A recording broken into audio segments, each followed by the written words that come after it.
So I would like to start with our first speaker, Gerald Sack. Please. I guess you are already familiar that everyone will have 25 minutes. No, I was told by the boss, by Chaim. No exceptions. No questions either in the middle or at the end of the speech. And of course, you have to hold on to your questions, as you know already from the start of the conference this morning, to the end of the session. So please, 25 minutes.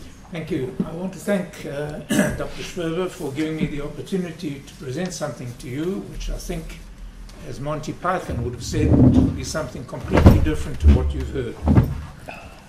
Firstly, unlike the previous speakers, I'm a social anthropologist by training, but I adopted historical geography 10 years ago because I've always been interested in oral history. And over the last 10 years, I've been studying the rise of the Effendis, the local notables in the Galilee, and their relationship to land, because they're the people who sold the land to the Jews that led to the promulgation of the white paper. Okay, I'd like to make one thing clear at the beginning. Despite the fact that nearly all of the unrest during the Mandate period took place against the background of land sales to Jews, in actual fact, they never stopped. Virtually no one was ever prosecuted. And I came across just a week ago a report in 1945, which was supposedly sent to England, but I don't think it was ever published. They had a commission of inquiry finding out how many people were prosecuted for contravening the regulations on land sales in different areas. And the answer was 0, because the law wasn't very well written. Secondly, they couldn't find always an appropriate reason to impeach people. And thirdly, the sellers and the buyers connived to get to work their way around the legislation. Okay, I hope to go into this a little bit later on.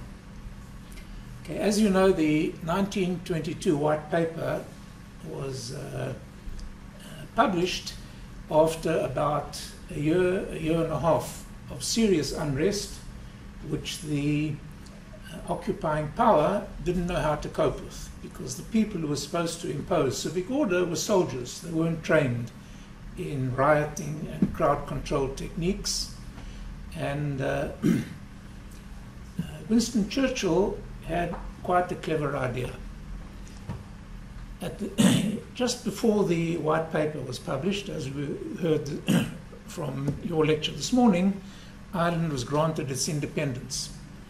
And Churchill had a problem at home and a problem in Palestine. The problem at home was about 1,000 demobbed members of the Royal Irish Constabulary, particularly the infamous Black and Tans, who were well known for beating up people they didn't like in Ireland and subsequently in parts of Palestine.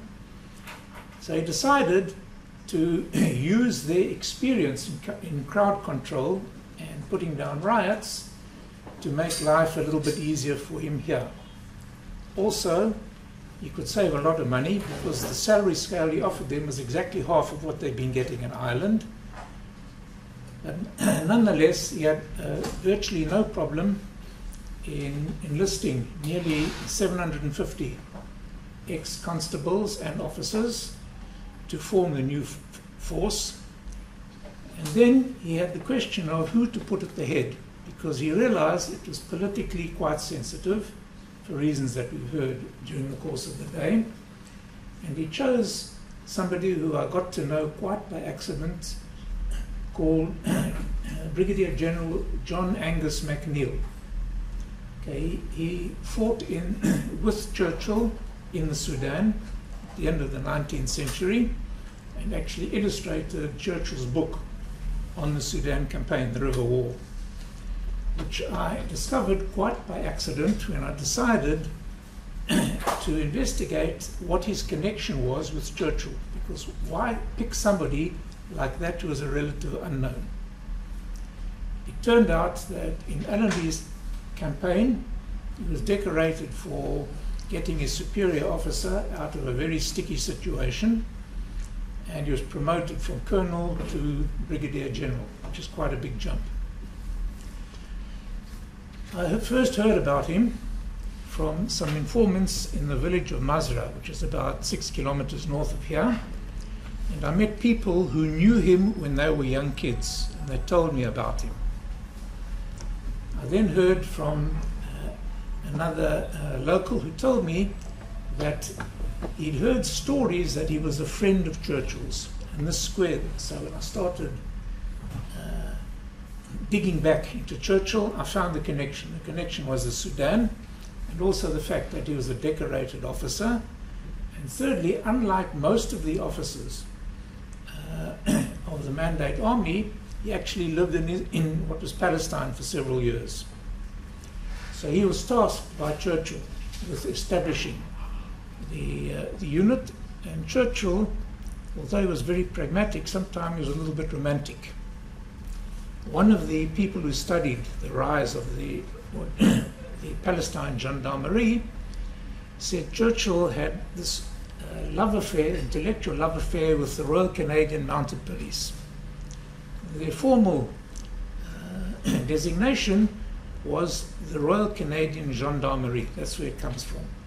And he adopted the gendarmerie and the hats that they used to wear. Okay. McNeill himself was a bit of a martinet, which is evidenced by the fact in the first year of the unit's functioning, he dismissed 25% of the enlisted men, mainly because of the way they behaved.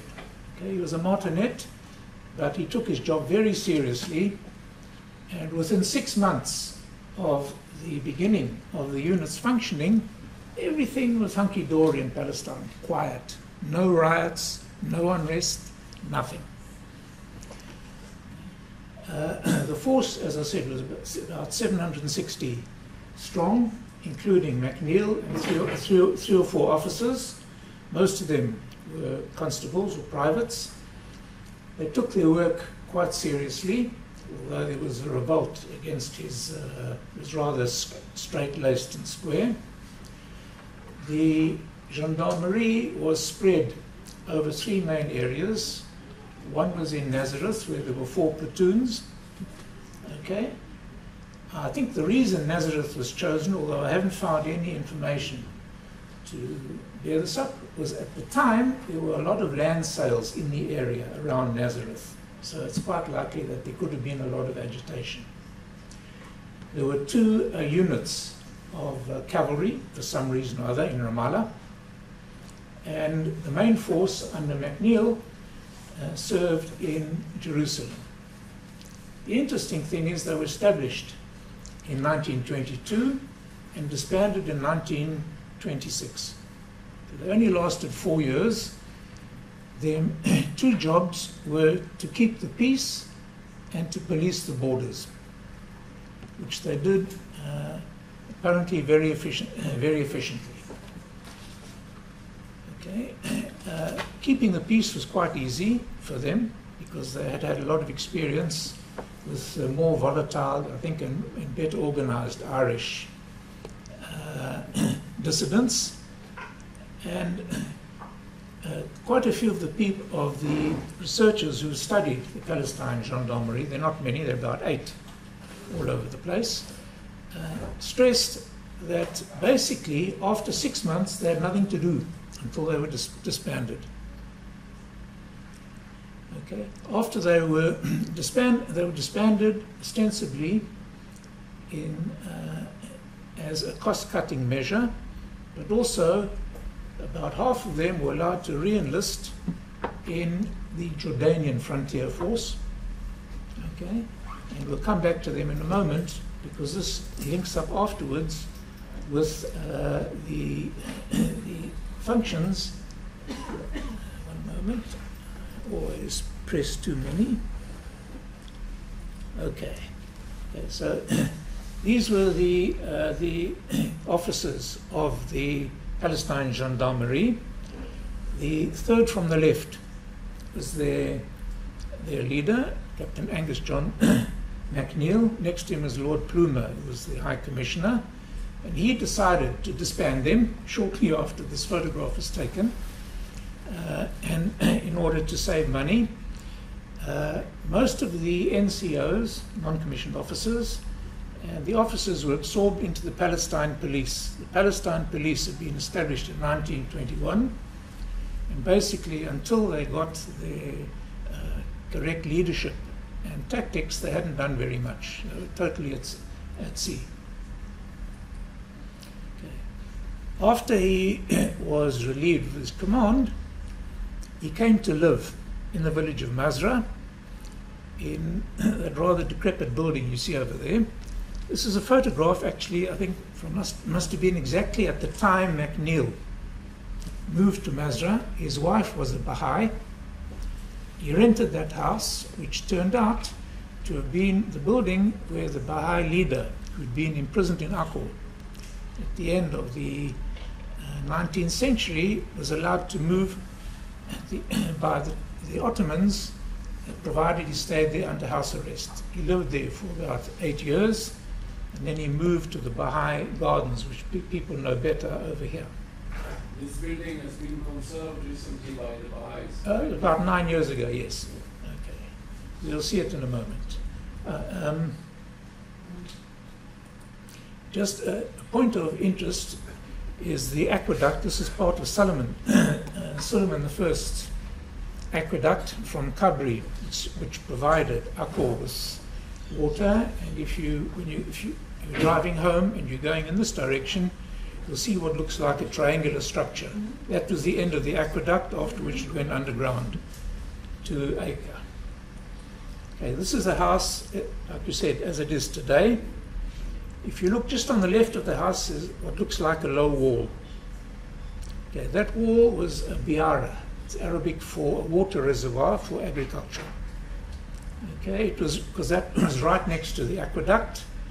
The water, they had so many hours a week, or so many days a week of water in order to irrigate either their citrus groves or their vegetable gardens. McNeill was apparently rather impecunious, despite his exalted status. And two of my informants recalled him very vividly. He was a quiet man, very polite. They were pretty sure that he was in straitened circumstances. His wife was an invalid. And they both said that he lived off a vegetable garden that he cultivated himself. He couldn't even afford to employ somebody to help him with the gardening. His wife was very ill, bedridden, and looked after by two young women from a village called, which is now the Moshav Betzet, further north. And after the 48 war, the people of the area either fled or were driven out, and they remained here, and they're still living in Israel. I even got information from them in 95 and 96, two sisters, and they still remembered how polite and what a nice guy he was. Okay. He came to my attention again, and McNeill, I should stress, is revered in Masra today for a quite exceptional act of his during the War of Independence. Okay. It was in the Western Galilee, there was a lot of very bitter fighting, unlike most other places in the Galilee, where most battles were about 20 minutes to half an hour duration. Before the war, he negotiated, first of all, with the Haganah, and afterwards, once the war started, with the IDF, like a mutual avoidance treaty. The people of Masra would not take part in the war, and you mustn't attack them. I borrowed you, Gerald, 5 minutes to go. Okay, more or less on schedule. Okay, once the war broke out, there were a lot of refugees. He took them in, and fed them for nearly 2 years. I'm not quite sure how he managed to pay for the food. The person who supplied the food was one of his previous employees. It was just after he was demobbed and they moved to Masra, he was appointed the director of the Akko Agricultural Research Station. His job was basically to breed and train cavalry horses, because he was a cavalryman, for the Jordanian Foreign Legion, which he did for about 6 or 7 years. After that, there's no trace of him. And again, if people know Akko, there's a new area opening up with an avenue, very tall eucalyptus trees. That was the entrance to the Agricultural Research Station. It's behind the fence. Yeah, not far. Okay. At about the same time, he was employed by Spinneys. Spinney was one of the intelligence officers in Allenby's army, who found a niche. He opened several boutique stores for expatriates who liked English food, particularly butter and strawberry jam. Currently, and now it's a large conglomerate that builds supermarkets all over the Arab world. He employed McNeil to establish and run a soda water factory about one kilometer from where we're sitting. I think on the way to the restaurant tonight, we'll pass it. If we do, I'll call out and you can see it. Okay. This is where McNeil housed the refugees. It was taken by one of the founders of Naria, who was an inveterate photographer. Just before then, the Haganah blew up the aqueduct despite McNeil's request to blow it up after Masra, because his wife was bedridden and he needed the water. So what they did is, of course, they blew it up near Kibbutz Lochamei Getaot, and about 10 years ago they repaired it, so it looks nice now. But the water doesn't run. This is where the refugees were housed today. One of the sons of the refugees took it over, and you see he has a small market garden there. This is just some of the Spinneys, and this is the actual factory.